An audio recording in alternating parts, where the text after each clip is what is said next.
King Igor's death was swift, but the void he left behind was profound, like the echo of an axe cutting through a centuries-old tree trunk. His two sons, Tullius and Ulfric, looked to the throne not with reverence, but with an insatiable hunger for power.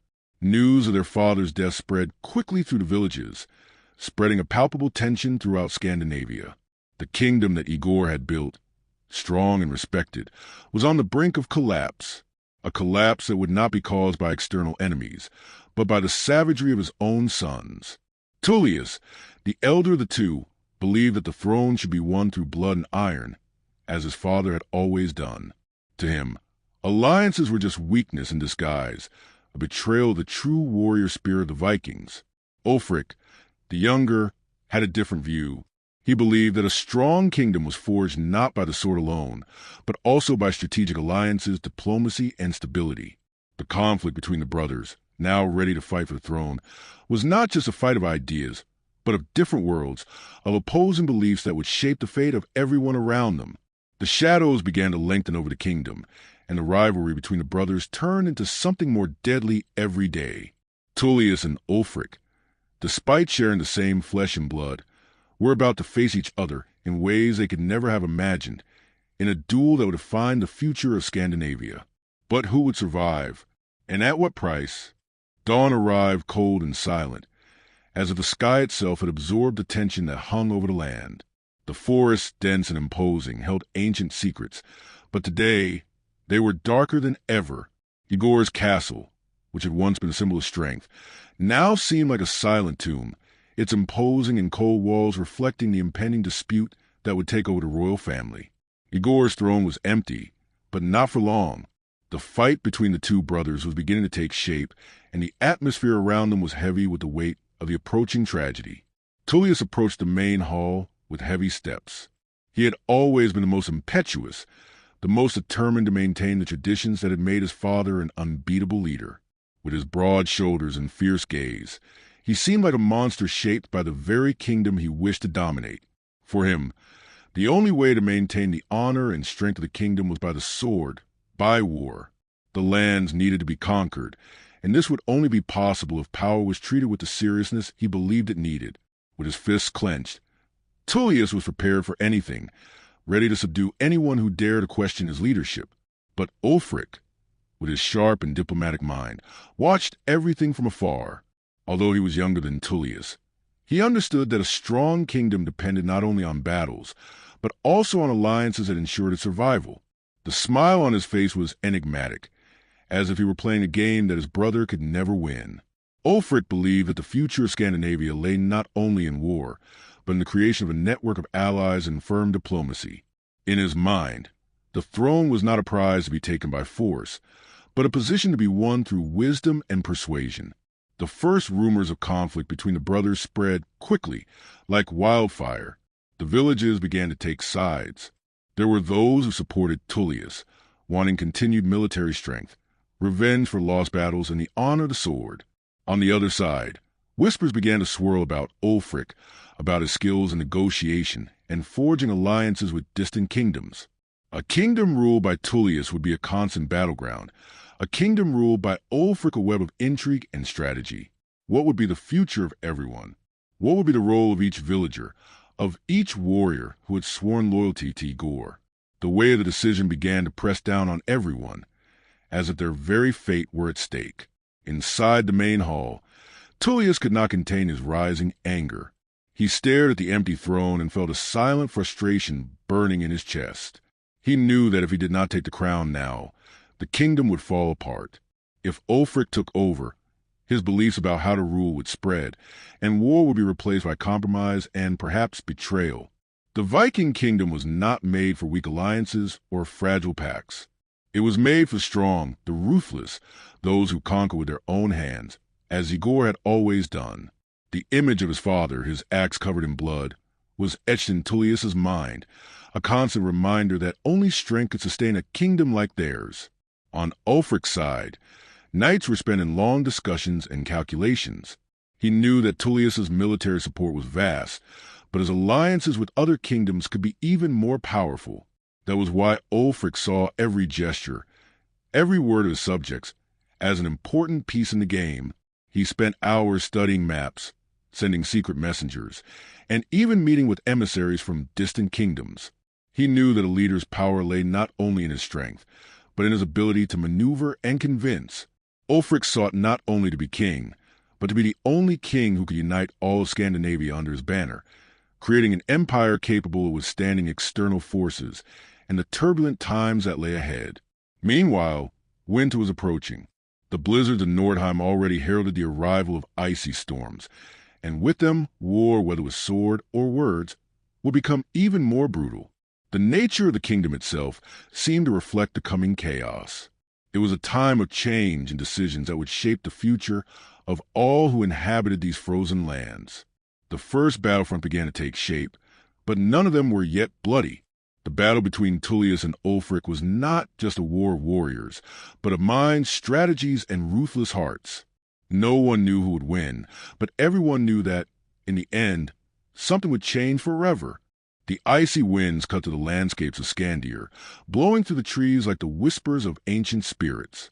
But to Tullius, this wind was a symbol of the coming battle. He knew he could wait no longer. The throne was within reach, but to take it, he would need to be quick, decisive. Ulfric's strategy, with its smiles and promises of alliances, could not be allowed to expand. The kingdom could not be maintained with words. Only war, combat, and steel could do that. He was ready to act. Tullius's plan was simple and ruthless, a swift, devastating attack on Ulfric's supporters. The heat of battle could weaken the alliances his brother was building, undermine confidence in the promises of a peaceful future. He ordered his best warriors, those experienced in quick raids and stealth attacks, to march under cover of night. An attack that would take by surprise the villages that were beginning to align themselves with Ulfric. If he could destroy his brother's strongholds, the war would be all but won. Night fell and shadows fell over the land, hiding the movements of Tullius's men. The sound of their boots hitting the soft earth of the forest was muffled by the thick layer of snow that covered everything. Every move was calculated. No distractions could be allowed. The first village to be attacked was only a few hours' march away, and Tullius already knew that the impact would be devastating. His warriors' blades gleamed with the moon's reflection, sharp and ready to cut down anyone who stood in their way. They would not be gentle, nor would they be merciful. Their target was clear: to destroy his brother's trust, to strike by surprise and crush any resistance. Ulfric, for his part, had realized the risk. He knew that Tullius's brute strength could be the key to a violent war, but he also knew that diplomacy, the art of manipulation, could be more effective than any sword. An alliance was already underway with the northern clans, who had considerable military strength and, what was more, the support of a powerful Viking leader named Astrid, who commanded a fearsome fleet. Ulfric, although aware that war was inevitable, did not want the first battle to be fought in his own domains. He still had cards to play, and one of them was a coordinated counterattack that could surprise his brother. At first light, the battle began. The silence that had preceded the invasion was broken by the sound of blades cutting through the air and the screams of pain of the first fallen. The villages were small, and the defenses, although decent, were not prepared for the unexpected attack. Tullius knew that his advantage lay in surprise, and he would use it to the last man. However, as the sun rose in the sky and the snow began to turn red, he felt a twinge of uncertainty. Something was wrong. The resistance was greater than he had calculated. As Tullius advanced, Ulfric was not standing still. He had known exactly that this attack was coming, and had been sending secret warnings to allied clans for weeks. By the time the first blow was struck, Ulfric's allies were on the move. The element of surprise that Tullius had believed to be his greatest strength was now beginning to backfire. Ulfric not only had a network of allies, he had information. He knew where and when to strike, and now he was beginning to turn the tide. What had begun as a furious attack by Tullius was turning into an ambush, where he found himself trapped between his brother's forces and Ulfric's warriors. The battlefield was covered in a thick fog of sweat, blood, and snow. Tullius, tireless, cut forward without hesitation. His warriors were fighting with unstoppable fervor, but ground was beginning to be lost. Ulfric's plan, though more complex, was beginning to unfold effectively. As the wind changed, Ulfric's banners rose on the horizon, and the real battle began. The future of Scandir was being decided not just by the strength of its warriors, but by the wits of its commanders. And at that moment, Tullius's options began to narrow. While the battlefield was still boiling with bloodshed, Ulfric was already one step ahead. He knew that this war was not just a fight of swords, but a battle of minds. By the time Tullius attacked the village, Ulfric had already sent secret messengers to his allies, including the powerful clans of the north. The Viking chess game, where every move and alliance could be the key to survival, was unfolding with precision that Ulfric's brother could never have foreseen.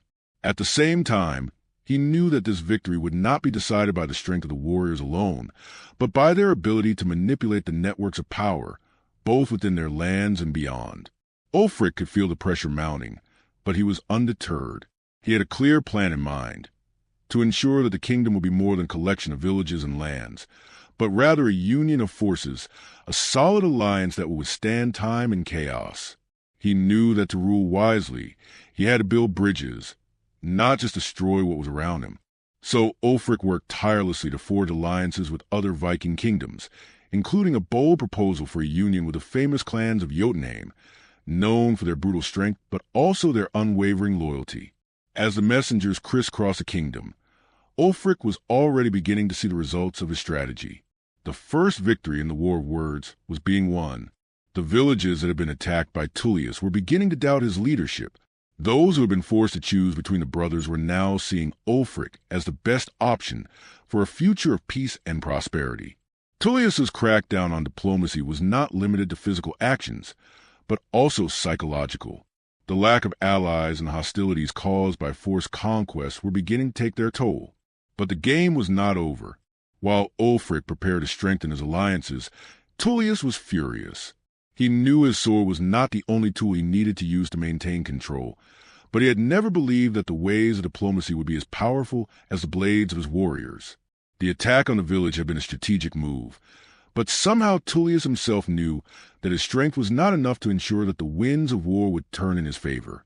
He was being forced to reconsider his approach, but his pride, his unshakable belief that the kingdom could only be conquered by brute force, made him hesitate. With each step he took, he sank deeper into the certainty that the only way to rule was through the sword, and the fear of losing his own strength was what drove him the most. Ulfric, on the other hand, had something that Tullius did not: patience. Ulfric knew that war was only one part of a greater victory, and that in the end, his true strength would lie in the ability to unite and lead, not just destroy. When news of a possible alliance with the clans of Jotunheim reached his hands, Ulfric knew he finally held the key to turning the tide in his favor. Negotiations were difficult, but the leader's power lay in his ability to understand that in a world of savagery and battle, there were still men who preferred wisdom to violence.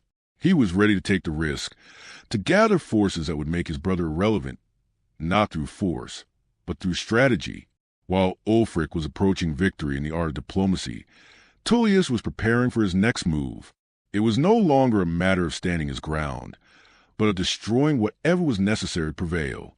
He knew that his greatest strength still lay in his determination, in his belief that only through force would it be possible to build the Viking empire his father had always dreamed of. The problem was that, increasingly, he found himself in a race against time itself. As he delved deeper into his military strategy, Ulfric grew closer to sealing the fate of the kingdom with his network of alliances, growing stronger and more unbeatable by the day. The sun was about to set when the brothers met for the last time on the battlefield, no longer as allies, but as implacable enemies. Storm clouds reflected on the horizon, as if the sky itself were about to collapse on them.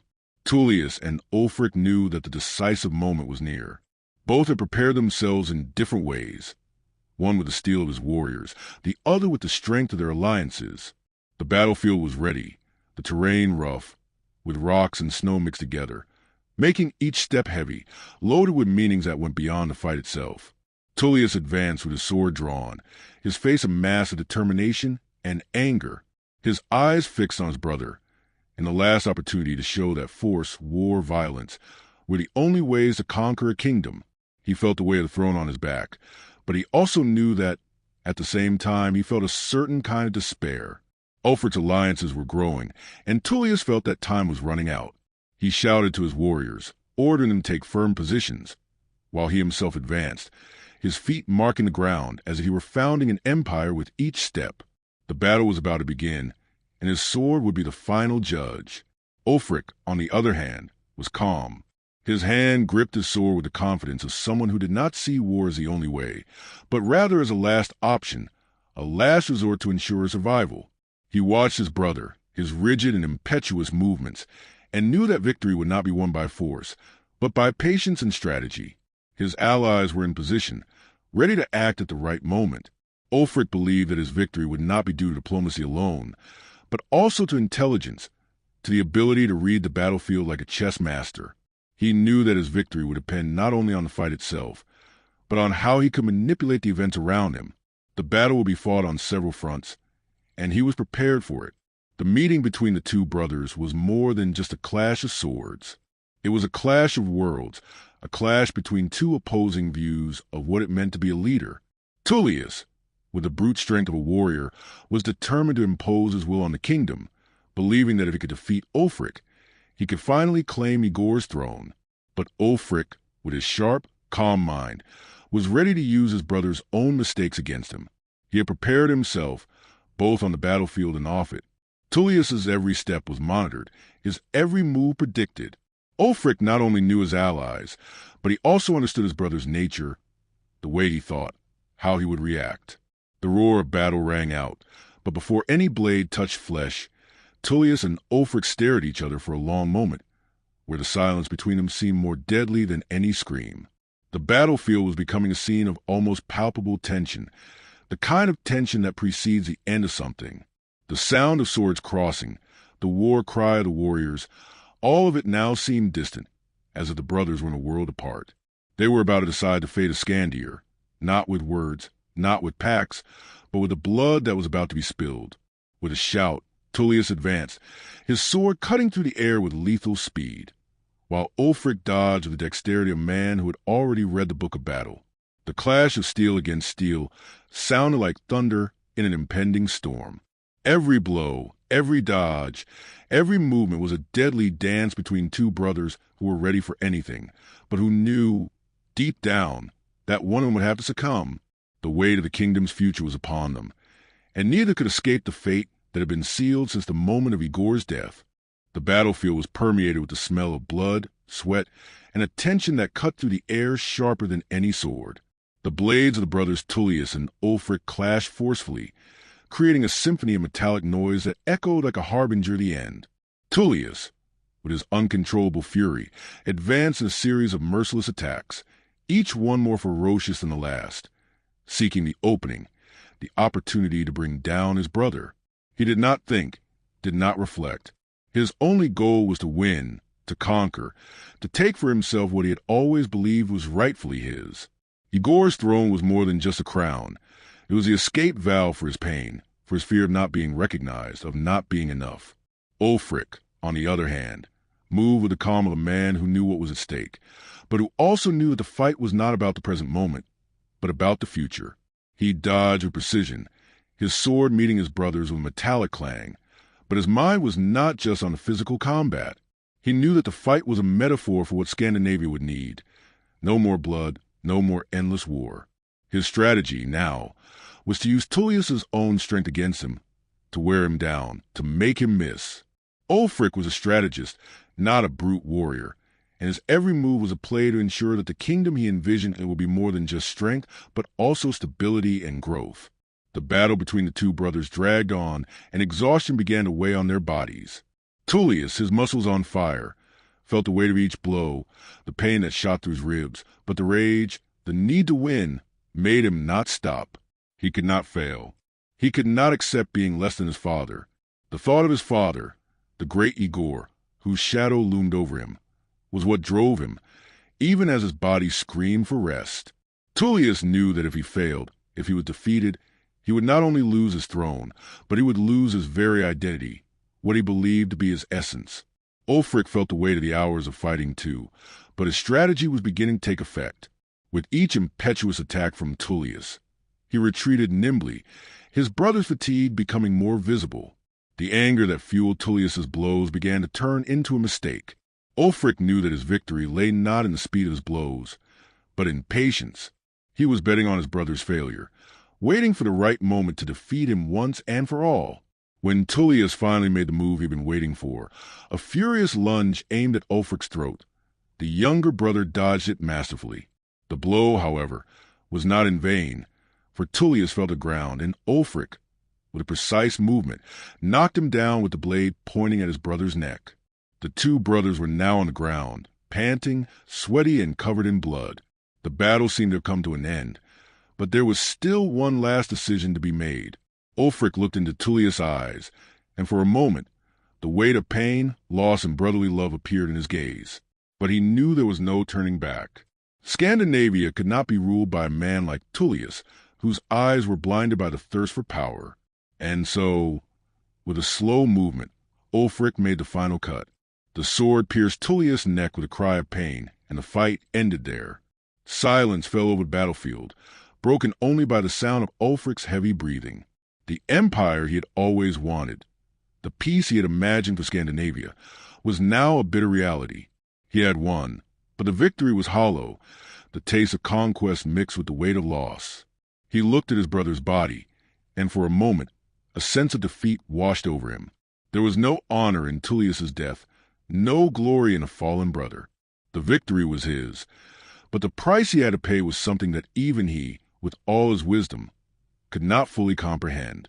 The fate of Scandinavia was now in his hands. Ulfric, the victor, the new king, looked at the horizon, to a future that would be full of challenges. He knew that with Tullius's death, the war was over, but that the real battle, the battle to build a united empire, would begin now. After the battle, the land of Scandir seemed to breathe a sigh of relief, as if the very soil had been lifted from an ancient burden. But for Ulfric, there was no rest. He had achieved what he wanted, but the victory brought no joy or solace he had hoped for. Tullius's body lay silent, and Igor's throne, now occupied by his youngest son, seemed to lack the luster it once had. What Ulfric had learned throughout the war was that power was not sustained by iron and blood alone, but also by hearts and minds, and that was not something that could be forged quickly. The real fight, he knew, was only just beginning. The weight of the crown was greater than he had imagined. Now, with the kingdom in his hands, Ulfric had to make difficult decisions, choices that would affect generations. He knew he could not rule alone, as his brother had hoped to do. Strength was important, but wisdom was even more vital. Ulfric looked out over the lands, at the villagers who had survived the horrors of war, at the warriors who now followed him. He needed to guide them, not just with authority, but with the heart of a leader who could see beyond the battle. The kingdom needed rebuilding, peace, hope. But most of all, he needed a legacy, something that would last for centuries, not as a mere memory of a great king, but as a foundation of a new era. Ulfric was not blind to the scars left by war. His brother had fallen, yes, but the cost had been immense, and the pain of having to slay his own flesh and blood would never leave him.